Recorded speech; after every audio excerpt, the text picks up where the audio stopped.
de vous avoir dans le débrief de RTCI. Bonjour, merci pour l'invitation, Madame Inès. Voilà, la voix est excellente. Alors, pour commencer, donc, Monsieur Semi Ayari, si vous voulez bien nous faire une petite présentation de Reconnect. Bon, pour aller rapidement, Reconnect, c'est une association tunisienne basée en France qui regroupe un peu toutes les compétences tunisiennes en sciences, en technologie, en finance, toutes, je dirais, les compétences professionnelles et technologiques à travers le monde. On a pour objectif majeur dans notre association, c'est, je dirais, booster la femme tunisienne, je dirais, promouvoir la femme tunisienne, je dirais, dans les sciences et les technologies. Vous savez tous que, je dirais, la femme tunisienne détient, je dirais, des statistiques en STEM, je dirais, formidables, je dirais, classées parmi les premiers au monde. Et donc, il faut un peu garder absolument, je dirais, ce classement et cette présence un peu technologique au sein de la femme tunisienne. Voilà, et là on va parler donc actualité. Reconnect vient d'annoncer la désignation des 6 femmes tunisiennes lauréates en technologie pour l'année 2023. Félicitations donc aux compétences tunisiennes.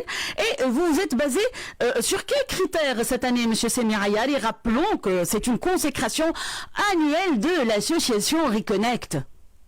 Bon, je dirais les critères, je dirais, ils sont les mêmes. On est basé toujours sur l'activité de recherche scientifique, si on est un peu dans le monde un peu universitaire, laboratoire. Ouais. Donc, c'est-à-dire un peu, je dirais, les publications, la qualité de ces publications, leur nombre, leur fréquence, etc. C'est très important. L'ancienneté, c'est très important aussi. Et puis j'irai, ça concerne un peu tout ce qui est chercheur universitaire et en laboratoire.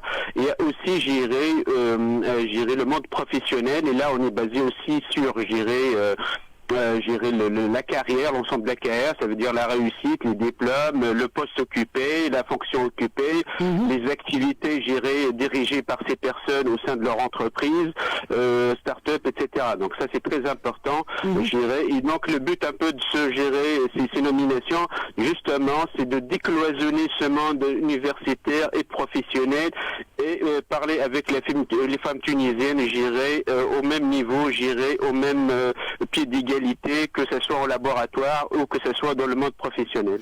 Et quels sont les domaines les plus marquants dans ce choix, Monsieur Semi Ayari? Ce choix-là, ça veut dire, on a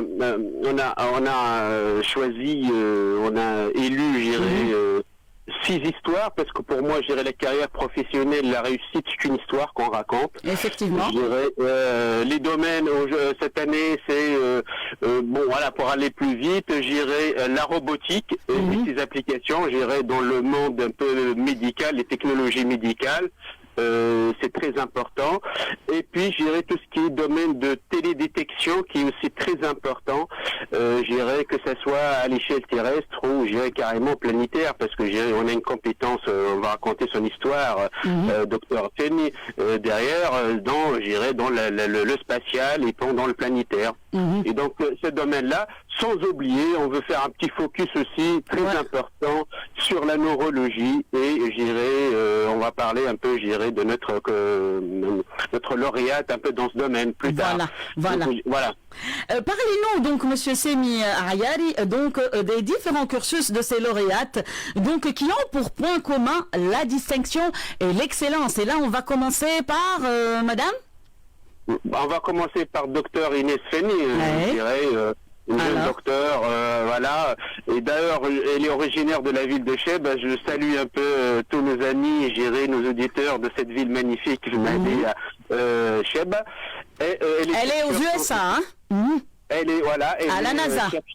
À la NASA, au NASA Jet Propulsion Laboratory en Californie, au Pasadena. Inès, il a une histoire, formidable, parce que il a fait les PEST, l'école préparatoire connue en Tunisie.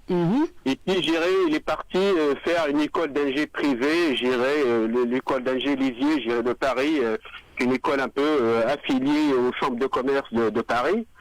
Et il a un diplôme d'ingénieur, une maîtrise en génie électrique, et puis il a fait un doctorat de l'électromagnétisme, à l'université Pierre-Marie Cuny, par ici, maintenant appelée l'université de la Sorbonne. Et il s'est spécialisé dans l'électromagnétisme. Et à travers ça, après, il a rejoint un peu la NASA. en 2015. Il a commencé ses recherches un peu sur tout ce qui est méthode numérique et l'électromagnétisme computationnel.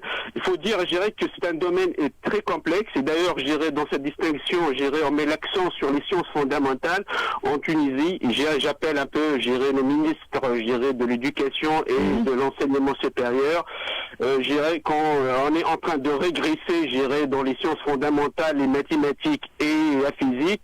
Et donc, c'est un message fort, je dirais, pour dire aux Tunisiennes, aux Tunisiens, de ne pas abandonner, je dirais, la science fondamentale, parce que, je dirais, il est le fondement de tout. Effectivement. Donc, deuxième lauréate, monsieur Semir Ayad. Je vais juste dire deux mots un peu pour vulgariser la chose, parce que on a toujours des difficultés à comprendre. L'électromagnétisme computationnel, c'est la modélisation électromagnétique, c'est un domaine, je dirais, qui permet de prédire, je dirais, le comportement des ondes électromagnétiques quand on rencontre des objets physiques. Et ça, c'est très important, la complexité. On a besoin aujourd'hui des ordinateurs et des méthodes et des algorithmes, je dirais, et des calculateurs, justement pour prédire ces comportements, je dirais, futurs des ondes, je dirais, qu'on utilise notamment dans la télédétection. Alors, deuxième lauréate. Bon, je vais rester toujours dans la télédétection. La professeure, je dirais, Zohra Lili Chabran, je dirais, qui est professeure, je dirais, de télédétection, de système d'information géographique. À l'INSAT. Gestion de ressources en eau. À l'INAT. Donc, belle institution, belle école d'ingénieurs en Tunisie qui a géré, voilà, nous a fait gérer, nous a apporté beaucoup de recherches et de connaissances dans le domaine de l'agriculture en Tunisie. Et donc, je dirais, il est directeur de plusieurs, de chefs de département, responsable de laboratoire, elle a créé des laboratoires, elle est conseiller scientifique. C'est une, je dirais, compétence, je dirais, grande compétence dans ce domaine. Et surtout, je dirais, tout ce qui est système d'information, je dirais, géographique, la télédétection, je dirais, des ressources en eau, de la cartographie géographique de la Tunisie. C'est très important. Aujourd'hui, on vit un stress hydrique, je dirais, en Tunisie. Et donc, on a besoin de technologies nouvelles pour pouvoir cartographier un peu ce paysage en Tunisie, que ce soit montagne, forêt, eau, ressources n'importe lesquelles, je dirais, avec des technologies, je dirais, de la télédétection, que je rappelle, la télédétection, c'est quoi pour un peu vos auditeurs traiter rapidement, c'est de pouvoir un peu, c'est des techniques qui sont utilisées, je dirais, pour pouvoir cartographier à distance, un environnement, je dirais, que ce soit naturel ou bien artificiel. Troisième lauréate, monsieur Semir Ayad. Troisième lauréate, je vais parler de Madame Amira Romani, je dirais, qui est vice-présidente principale d'innovation de technologie dans la grande entreprise allemande, je dirais, Siemens Healthineers. Ça veut dire, c'est déjà une filiale de Siemens qui est spécialisée dans l'ingénierie médicale. Je dirais, et les membres du conseil d'administration de l'Institut de recherche de Fraunhofer, qui en sortent un peu, je dirais, de 69 instituts, je dirais, qui sont répartis en Allemagne. Le but de cet institut, qui est créé en 49, c'est de gérer, de faire de la recherche appliquée pour ses clients dans chacune des régions. Ça veut dire que j'imagine, par exemple, je parle un peu dans une région en Tunisie, Sfax, par exemple, il est spécialisé dans tel ou tel domaine économique. On crée de la recherche par rapport aux besoins économiques dans cette région-là. Voilà. Donc, je dirais, c'est une ingénieure de l'Institut national polytechnique de Grenoble. Elle a fait un double diplôme à l'Université technologique de Karlsruhe en Allemagne et dans l'ingénierie médicale. C'est vraiment une très très grande dame, je dirais, dans les technologies, dans l'innovation et notamment les technologies médicales. Et donc, voilà. Quatrième lauréate, c'est madame Voilà, je vais rester un peu dans ce domaine-là. Je rejoins Madame le professeur Olsachel Boubakir, qui est professeur un peu de robotique, de système de contrôle, je dirais, à l'INSAT. Voilà, c'est Madame Olfaki à l'INSAT, oui. Voilà. Et donc, elle est docteur de l'INIT. Et d'ailleurs, pour anecdote, elle est l'élève de deux grands professeurs que je rends hommage et qui m'ont enseigné à l'École nationale d'ingénieurs de Tunis, le professeur Mohamed Berjab et le professeur Mahmoud Absouri, et étant les professeurs de cette même dame. Donc, pour vous dire que qu'on a géré des écoles et des universités qui sont formidables en Tunisie, grâce à nos professeurs qui sont formidables, on a réussi, à former des compétences formidables. Il faut pas continuer, il faut pas gérer, il faut continuer, il faut pas rester voilà. Donc voilà. Et donc il est l'auteur de plusieurs ouvrages sur la robotique, notamment la robotique médicale qui est très importante et qui va nous permettre aussi la robotique de nous faciliter la vie. Que ce soit un peu dans le médical, que ce soit un peu dans l'environnement, dans la vie civile, etc. Et puis il travaille beaucoup dans le domaine du développement durable aussi.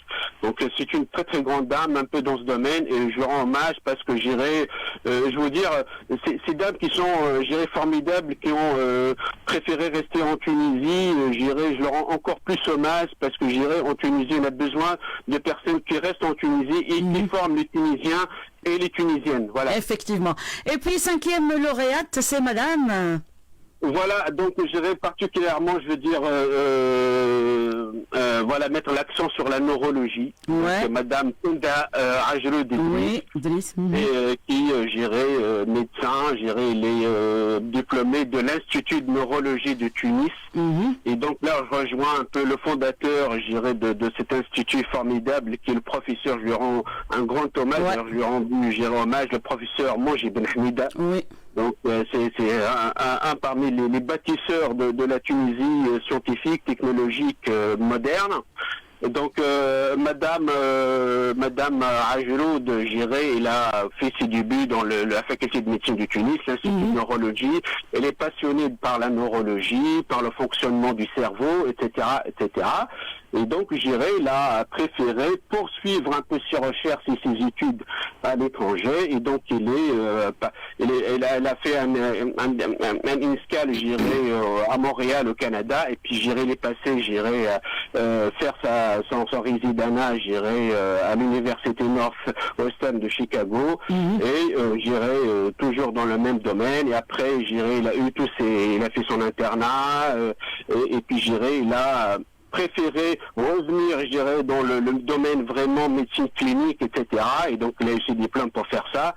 Donc, c'est une professeure de neurologie et de neuromusculaire, donc tout ce qui est maladie neuromusculaire, voilà. Donc, l'institut qui est affilié, c'est l'institut Finberg, dont l'université de Northwestern au Chicago, et c'est une très très très grande dame, de la Tunisie, et voilà, donc qui représente la Tunisie dans ce domaine. Voilà, et notre dernière lauréate, donc de Madame Rim Zali, là, c'est ça?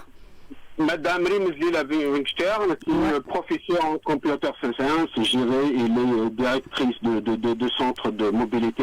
C'est une dame qui est vraiment dans les sciences informatiques. Elle a eu son doctorat de la faculté des sciences de Tunis, pour vous dire. Puis il a eu un doctorat à l'université d'Ottawa. Toujours dans le computer science, dans les sciences informatiques, et puis spécialisé, dans tout ce qui est ville intelligente, la mobilité intelligente. Il a créé des laboratoires, il a eu des grands prix, au Texas, et il a monté des laboratoires, et il a fait beaucoup de choses. Il pilote des projets monumentaux sur, les villes intelligentes, et notamment la ville de Dallas. Et donc, ses travaux et ses sujets, ils étaient relatés, couverts par de la presse américaine. Donc, elle a eu des grands prix, notamment, le Tech Titan Awards, un peu l'été finaliste, un peu, au Texas. Donc, c'est une grande dame spécialisée dans un domaine, aujourd'hui, de grande actualité. C'est comment rendre nos villes intelligentes, comment faire de la mobilité intelligente, etc., etc. Donc c'est une grande spécialiste du système multi-agent pour les connaisseurs. Et donc, elle essaie d'appliquer un peu les systèmes multi-agents et l'intelligence artificielle distribuée, dans le domaine de la mobilité intelligente, dans les villes intelligentes, dans les smart cities, ce qu'on appelle un peu communément les smart cities. Ouais. Et là, pour clore cet entretien, Monsieur Semir Ayali, votre association, même si elle est basée en France, ne cesse de booster les femmes tunisiennes et ne cesse de valoriser donc nos femmes. Quels sont vos projets pour l'avenir, là, pour terminer? En fait, cette heure, c'est une rencontre un peu. D'ailleurs, ces femmes-là, ils se connaissent pas avant. Donc d'ailleurs, ils m'ont écrit et ils veulent un peu se connaître. Et d'ailleurs, on a commencé à créer un groupe, on s'échange, on se partage, etc. Donc l'idée, c'est de gérer qu'ils retrouvent un peu les liens avec la Tunisie. On les fasse connaître auprès du public tunisien. On raconte leur histoire de réussite, et donc là j'appelle un peu tout. Notre but c'est de créer des modèles de réussite, de raconter des histoires de réussite à nos jeunes. Donc pour leur dire la réussite nécessite de la patience, des success stories, beaucoup de la bonne volonté. Donc il faut s'armer de bonne volonté, il faut s'accrocher, il faut être ambitieux, et la réussite viendra. Absolument et certainement. L'idée, nous, on a beaucoup de projets, je dirais, pour la Tunisie, que ce soit à travers Reconnect et Tunisian AI Society que nous avons créé, c'est toujours de mettre un peu l'accent sur la technologie et dire aux Tunisiens, là où ils sont, ils peuvent contribuer. J'ai apporté un peu, je dirais, leur connaissance, leur feedback, leur retour d'expérience. Peut-être un peu, on peut, provoquer des opportunités de recherche, peut-être aussi des collaborations entre leurs laboratoires, les entreprises et les entreprises et les laboratoires en Tunisie, et travailler en commun sur des sujets de recherche qui concernent le contexte tunisien, qui essaie de trouver des solutions pour nos problèmes un peu en Tunisie, divers et variés. Voilà, c'est ça notre but, je dirais, suprême. Merci, Monsieur Semir Ayali, fondateur et président de l'association Reconnect. Merci d'avoir accepté notre invitation. Au revoir et bonne journée. Au revoir, bonne journée à tous. Au revoir.